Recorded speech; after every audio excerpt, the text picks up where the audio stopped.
여러분 반갑습니다. 반도체 오빠 최장입니다. 또 아침이 밝아왔습니다. 시간 빨리 가는 것 같아요. 6시. 6시면 즐거운 시간. 여러분과 함께하는 또 새벽을 여는 시간이죠. 요즘 새벽 종소리는 들리지는 않는 것 같습니다. 하여튼 오늘도 즐겁고 희망차고 기쁜 일들이 가득했으면 좋겠어요. 가득 좋겠고 하여튼 여러분들 하는 일 잘 됐으면 좋겠습니다. 즐겁게 재미있게 하루를 한번 시작해 보십시오. 제가 아침마다 이야기를 짤막하게 들려드리는데 특히 인간관계에 관련된 이야기를 많이 들려드리죠. 인간관계를 잘 참는 사람들이 있어요. 잘 참는 사람들. 저는 잘 참지 못하는 경우도 있는데 하여튼 인간관계를 잘 참는 사람들이 가진 그런 무서운 특징이 있더라고요. 무서운 특징. 과연 이 무서운 특징은 무엇일까요? 한번 간략하게 한번 이야기를 해볼게요. 인간관계 속에서 유독 화를 잘 내지 않고요. 이 무례한 상대방의 태도에도 잘 참고 넘어가는 사람이 있다는 겁니다. 그런 사람들은 대개 다른 이들한테 친절하고 양보도 잘해요. 양보도 잘하고 이제 배려가 넘친다. 배려가 넘치더라는 거죠. 어떤 사람들은 그들의 착해 빠진 모습을 보고 만만하게 생각하는 사람도 있어요. 함부로 대하기 십상이지만은 사실 그들은 마음속에 정해둔 그 분명한 선이 있습니다. 선이 있더라. 이 사람들은 상대방이 선을 넘으면은 이전과는 다른 태도로 그 단호한 태도로 관계를 정리를 하고 끊어버립니다. 아예 끊어버려요. 상대방 때문에 쓸데없이 고민하고 괴로워하느라 이런 감정 소모를 하지 않는다는 겁니다. 감정 소모를 하지 않더라. 감정 소모를 하지 않습니다. 예의 없고 선 넘는 사람한테 일부러 에너지를 쓰면서 인생을 낭비할 필요가 없다는 거예요. 낭비할 필요는 없습니다. 기회를 주는 것은 필요하지만은 주어진 기회를 걷어찬 사람까지 품어줄 필요는 없다는 거죠. 품어줄 필요는 없다. 인간관계는 잘 참아주는 것도 중요한데 잘 끊어내는 것도 중요한 것 같아요. 끊어내다. 끊어내는 것도 그만큼 중요하다는 것을 꼭 기억했으면 좋겠습니다. 한번 여러분들 참고하시고 인간관계 아주 중요합니다. 중요해요. 계속 제가 이야기를 하지만은 그만큼 우리가 이제 실천을 잘 안 하지 않습니까? 실천하도록 한번 노력해 보십시오. 알겠죠? 그러면 또 삼성의 이야기를 한번 또 들려드리도록 하겠습니다. 삼성전자 귀가 따갑도록 들려줄 테니까 그냥 편하게 들어보시고요. 하나씩 배워간다, 알아간다는 거로 하시면 됩니다. 다양한 자산에 요즘 투자하면서 절세 혜택을 동시에 누릴 수 있는 그런 대표 계좌가 있어요. 이게 뭐냐면은 개인종합자산관리계좌 ISA라고 합니다. ISA 계좌. 웬만한 분들은 이제 알죠. ISA 계좌라는 걸 알고 있는데 이 계좌를 활용한 투자액이 꾸준히 증가하고 있더라. 꾸준히 증가를 하고 있습니다. 전체 ISA를 활용한 투자액이 얼마 되냐? 벌써 보니까 22조 원이 단다네. 22조 원. 엄청나게 많이 성장을 했어요. 특히 국내 주식하고 ETF에 직접 투자가 가능한 그 투자 중개형이죠. 이 중개형 상장세가 아주 가파르더라. 가팔랐다. 그런 이야기입니다. 금투협회에 따르니까 신탁형이 있고 일임형, 투자 중개형으로 구분되는 그 ISA 계좌의 전체 투자 금액은 7월 말 기준으로 했을 때 21조 7,579억이에요. 이렇게 증가를 했고요. 가입자 역시 479만 명으로 479만 명까지 늘었다는 겁니다. 이렇게 신탁형하고 일임형 IS와 달리 국내 주식이나 ETF에 투자할 수 있는 중개형 이 ISA가 성장세가 가파른데 이 중개형 ISA 계좌 투자 금액은 지난해 말 6조 4,810억 원에서 올해 7월 말에는 8조 한 2,874억으로 28%나 증가를 했습니다. 28%나 증가를 했고 같은 기간에 신탁형의 그 투자 금액은 12% 늘어나가지고 그쳤습니다. 일임형 IS 투자 금액은 오히려 줄어들었다고 하죠. 이렇게 중개형 IS에는 젊은 투자자들이 자산 증식을 위해서 그 활용하는 대표 계좌로 인식이 됐어요. 그래서 20, 30대 그 가입자가 꾸준히 유입이 되는데 7월 말 기준 중개형 IS에 그 가입한 30대 투자자가 약 86만 명인데 86만 명이면서 50대보다도 많더라 그런 거죠. 50대가 한 81만 명 정도 되는가 봐요. 20대 가입자도 약 73만 명이 이른다고 합니다. 전체 가입자 371만 명 가운데 20대, 30대 투자자 비중이 43%를 차지하고 있고, 중개형 ISA 계좌에서 주식과 ETF 투자한 금액은 7월 기준 5조 한 6,187억 원인데 전체 투자 금액의 한 70%에 달한다는 거죠. 그래서 금투협회의 그 자산관리팀장은 중개형 ISA는 일임형하고 신탁형과 달리 다양한 자산에 직접적인 투자가 가능한 만큼 그 거래의 편의성 측면에서는 젊은 층의 선호도가 높은 것이라고 하죠. 그 자산 증식을 위해서 ISA 계좌를 개설하는 그런 사회 초년생들이 증가하다 보니까 효과적인 핵심 투자 수단으로 현재 자리매김하고 있다, 그렇게 언급을 합니다. 증권사 중에 가장 많은 고객을 확보한 삼성증권의 중개형 ISA 계좌는 가입자는 이달 13일 기준 97만 288명으로 100만 명을 현재 코앞에 두고 있고요. 투자 금액 역시 최근에 1조 8천억을 돌파를 했어요. 투자자들은 절세 효과를 기대하고 우량주를 비롯해서 고배당주, 해외 주식형 ETF에 집중 투자하고 있는 것으로 현재 나타나고 있습니다. 삼성증권의 중개형 ISA 투자자들이 가장 많이 보유한 종목은 국내 시가총액 1위인 삼성전자인데 우선주를 포함해서 금액이 한 2,196억 정도 이르고요. 투자 금액의 기준을 했을 때 2위인 포스코홀딩스보다도 4배나 많은 액수입니다. 대표 고배당 종목으로 꼽히는 인프라 투자회사죠. 맥쿼리 인프라. 이 투자금 역시 500억 원이 넘었고요. 또한 투자들은 SK텔레콤 235억, 네이버가 221억 정도 우량 종목 위주로 투자를 하고 있네요. ETF 투자에도 적극적이네요. 우리가 상위 투자 종목 10개 가운데 3개가 ETF였는데 해외 주식형 ETF를 좀 선호하는 것 같습니다. 이는 국내에 상장한 해외 주식형 ETF 투자할 때 그 매매 차익하고 그 배당금에 대한 세금을 아낄 수가 있습니다. 그래서 ISA 계좌를 많이 활용하는 거죠. 국내 투자 가능 그 자산도 점차 확대되고 있는데 기존에는 채권형 펀드하고 채권 ETF를 통해서 채권을 간접적으로 보유할 수 있었는데 올해부터는 실물 채권에 직접 투자가 가능해졌습니다. 그래서 2016년 투자자가 운용 지시를 하거나 운용사가 관리하는 신탁형하고 일임형 IS가 나왔지만은 예적금 위주로 투자돼 가지고 수익률이 저조하다는 문제점이 제기된 거죠. 가령 2020년 말 기존 IS에 투자한 자금 가운데 예적금 투자 금액이 70%를 훌쩍 넘었을 정도로 대부분을 차지를 합니다. 21년 2월부터 투자자가 직접 운용할 수 있는 중개형 IS에 가입이 이제 가능해지다 보니까 그해 말에 가입자가 한 233만 명까지 이제 증가를 합니다. 증가를 하고요.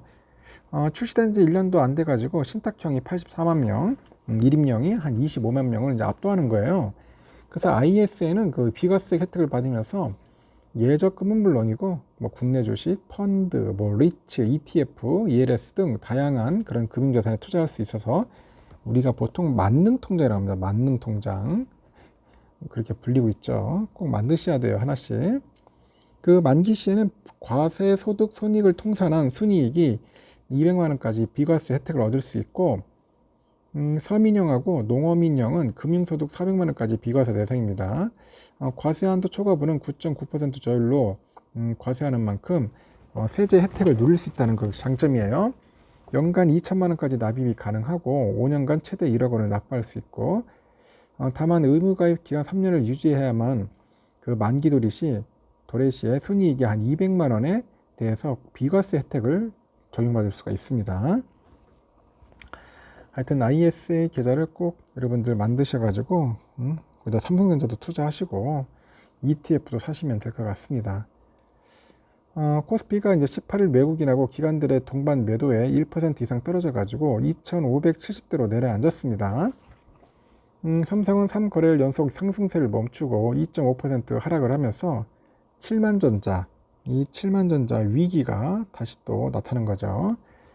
코스피는 전장보다 26.56% 내려서 2574.72에 거래 마쳤고 지수는 전일 종가보다 12.59% 낮아서 2588.69에 개장을 한 뒤 점차 낙폭을 키우다는 거죠.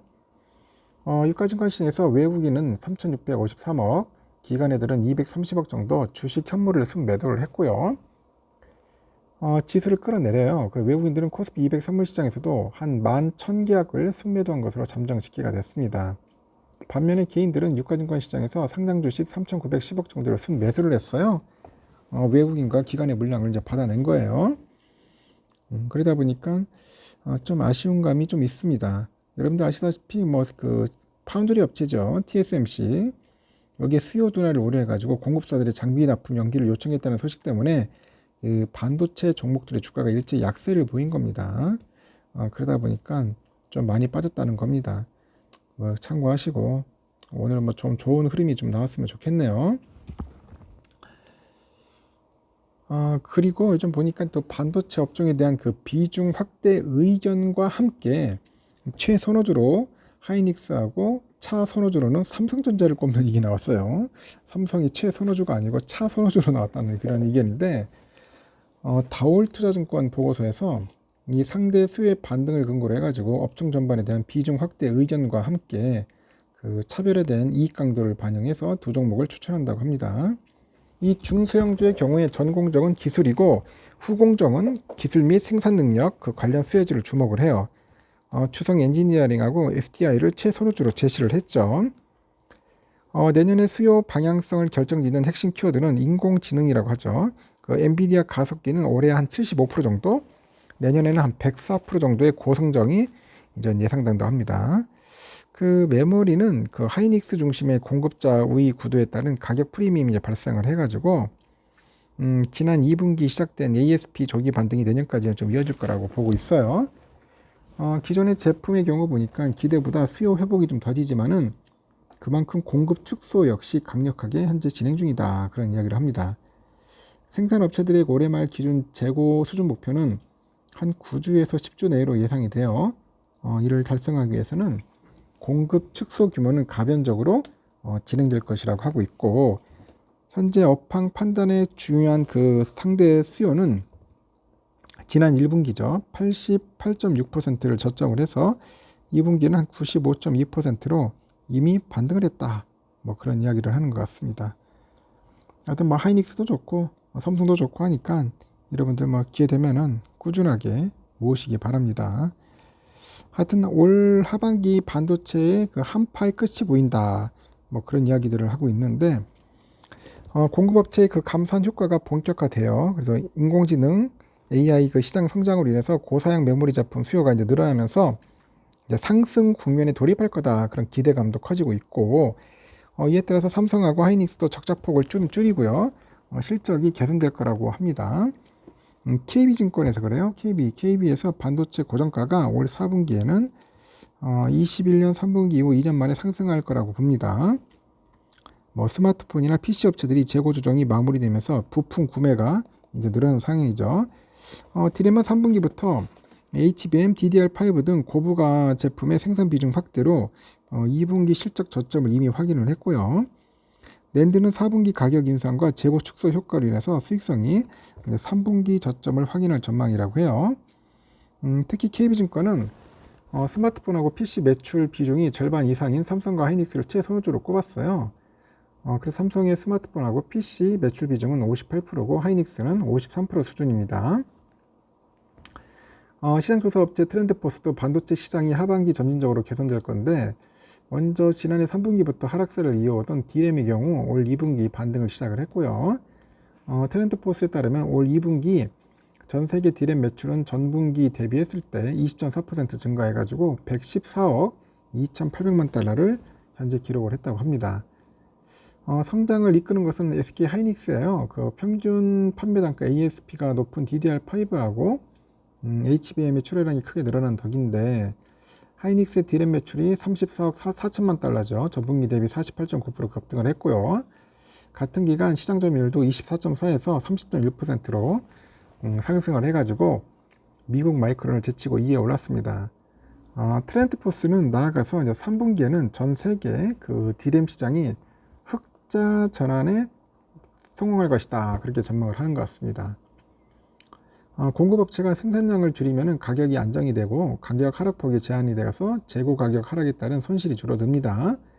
이에 따라서 영업이익률도 적자에서 흑자로 전환될 거라고 보고 있고 낸드의 경우에 아직 뚜렷한 그 수요 증가가 나타나지 않지만은 감산 효과가 본격화 되면은 4분기 낸드 가격이 5%가량 오를 수 있다고 봅니다.